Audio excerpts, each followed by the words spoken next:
श्री अयोध्या जी में कनक भवन एवं हनुमानगढ़ी के बीच एक आश्रम है जिसे बड़ी जगह अथवा दशरथ महल के नाम से जाना जाता है। काफी समय पहले वहां एक संत रहा करते थे जिनका नाम था श्री राम प्रसाद जी। उस समय अयोध्या जी में ज्यादा भीड़ नहीं होती थी, ज्यादा लोग आते नहीं थे। श्री राम प्रसाद जी उस बड़ी जगह के कर्ता धर्ता थे। वह बड़ी मंदिर है जिसमें पत्नियों सहित चारों भाई राम, लक्ष्मण, भरत एवं शत्रुघ्न जी रहते हैं। एवं हनुमान जी की भी सेवा वहीं होती है। चूंकि सब मंदिर में सब फक्कड़ संत थे, तो नित्य मंदिर में जो भी थोड़ा बहुत चढ़ावा आता था, उसी से मंदिर एवं आश्रम का खर्चा चला करता था। प्रतिदिन मंदिर में आने वाला सारा चढ़ावा एक बनिया जिसका नाम था पलटू, उसके पास जाता था। उसी से थोड़ा बहुत जो भी राशन आता था, उसी का भोग प्रसाद बनकर भगवान को भोग लगता था। और जो भी संत आश्रम में रहते थे वो वही खा लेते थे। एक बार प्रभु की ऐसी लीला हुई कि मंदिर में कुछ चढ़ावा आया ही नहीं। अब इन साधुओं के पास कुछ जोड़ा गांठा तो था नहीं, तो खाएं क्या। कोई उपाय न देखकर श्री रामप्रसाद जी ने दो साधियों को पलटू बनिया के पास भेजा कि कुछ चढ़ावा आया नहीं है, अच्छा थोड़ा सा राशन उधार दे दो। बनिया ने जब ये सुना तो उसने ये कह के मना कर दिया कि मेरा और महान जी का कुछ लेना देना तो है नहीं, नगद का काम होता है, मैं उधार में कुछ दे नहीं पाऊंगा। रामप्रसाद जी को जब ये पता चला तो उन्होंने कहा जैसी भगवान की इच्छा, और उस दिन भगवान को जल का भोग लगा और सारे साधु भी जल पीकर सो गए। प्रभु की ऐसी परीक्षा थी कि रात्रि में भी जल का ही भोग लगा। वो मंदिर का नियम था कि शयन कराते समय भगवान को एक बड़ा सुंदर पीताम्बर उड़ाया जाता था, तथा शयन आरती के बाद श्री राम प्रसाद जी नित्य करीब 1 घंटा बैठकर भगवान को भजन सुनाते थे। पूरे दिन के भूखे भगवान के सामने रामप्रसाद जी भजन गाए और नियम पूरा करके सोने चले गए। धीरे धीरे करके रात बीतने लगी। आधे घंटे के बाद पलटू बनिया के घर का दरवाजा किसी ने खटखटाया। तो बनिया घबरा गया कि इतनी रात में कौन आ गया। जब आवाज सुनी तो पता चला कि कुछ बच्चे दरवाजे पर शोर मचा रहे हैं। अरे पलटू, अरे दरवाजा खोल। उसने हड़बड़ा कर खींचते हुए दरवाजा खोला और सोचा ये बच्चे शरारत कर रहे हैं, अभी इनको अच्छे से डांट लगाता हूँ। जब उसने दरवाजा खोलकर देखा कि 3-4 लड़के जिनकी अवस्था 12 वर्ष से भी कम होगी, एक पीताम्बर ओढ़कर खड़े हैं। वे चारों लड़के एक ही पीताम्बर ओढ़े थे। उनकी छवि इतनी मोहक थी कि ना चाहते हुए पलटू का सारा क्रोध प्रेम में परिवर्तित हो गया और आश्चर्य से पूछने लगा, बच्चों तुम कौन हो और इतनी रात में यहाँ क्या कर रहे हो। बिना कुछ कहे बच्चे घर में घुस आए और बोले, हमें रामप्रसाद बाबा ने भेजा है, ये जो पीताम्बर हम ओढ़े हैं इसका कोना खोलो और इसमें 1600 रुपए हैं, निकालो और गिनो। ये वो समय था जब आना और पैसा चलता था। 1600 रुपए उस समय बहुत बड़ी रकम हुआ करती थी। जल्दी जल्दी पलटू ने पीताम्बर का कोना खोला तो सच में उसमें चांदी के 1600 सिक्के थे। प्रश्न भरी दृष्टि से पलटू बनिया उन्हें देखने लगा। तब बच्चों ने कहा, ये पैसा रखो और सुबह कल राशन पहुंचा देना आश्रम में। बनिया को थोड़ी शर्म आई। उसने कहा, हाय, मैंने आज राशन नहीं दिया, लगता है महान जी नाराज हो गए, इसलिए इतनी रात में इतने सारे पैसे भिजवा दिए।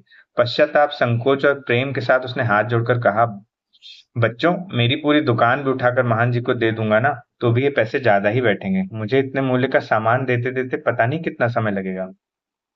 तो बच्चों ने कहा, ठीक है, आप एक साथ मत दीजिएगा, थोड़ा थोड़ा करके नित्य ही सुबह आश्रम में भिजवा देना, लेकिन आज के बाद कभी भी राशन के लिए मना मत करना।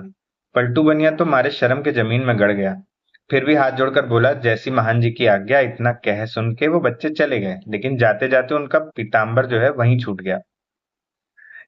इधर सवेरे मंगला आरती के लिए जब पुजारी जी ने मंदिर का पट खोला तो देखा भगवान का पीताम्बर गायब है। उन्होंने ये बात रामप्रसाद जी को बताई और सबको लगा कोई रात में पीताम्बर चुरा के ले गया।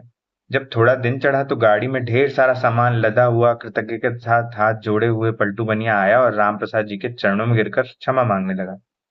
रामप्रसाद जी को तो कुछ पता ही नहीं था, वो पूछे तो क्या पूछे। अरे पलटू, किस बात की माफी मांग रहा है। पलटू बनिया उठे और कहे, महाराज रात को पैसे भिजवाने की क्या आवश्यकता थी, मैं कान पकड़ता हूँ, आज के बाद कभी राशन के लिए मना नहीं करूंगा। और ये रहा आपका पीताम्बर, वो बच्चे मेरे यहाँ छोड़ आए थे, बड़े प्यारे बच्चे थे, इतनी रात को बेचारे पैसे लेकर आए। और आप भी बुरा ना माने तो एक बात कहूँ कि एक बार उन बच्चों से मुझे मिलवा दो। रामप्रसाद जी ने वो पीताम्बर देखा, तो पीताम्बर देखने से पता चला कि हमारे मंदिर का ही है, जो गायब था, सुबह से मिल नहीं रहा। अब वो बोले, ये तुम्हारे पास आया कैसे। तब उसने पूरी रात घटने वाली विस्तार पूर्वक बताई। अब तो रामप्रसाद जी भागे और सीधा मंदिर जाके भगवान के पैरों को पकड़कर रोने लगे।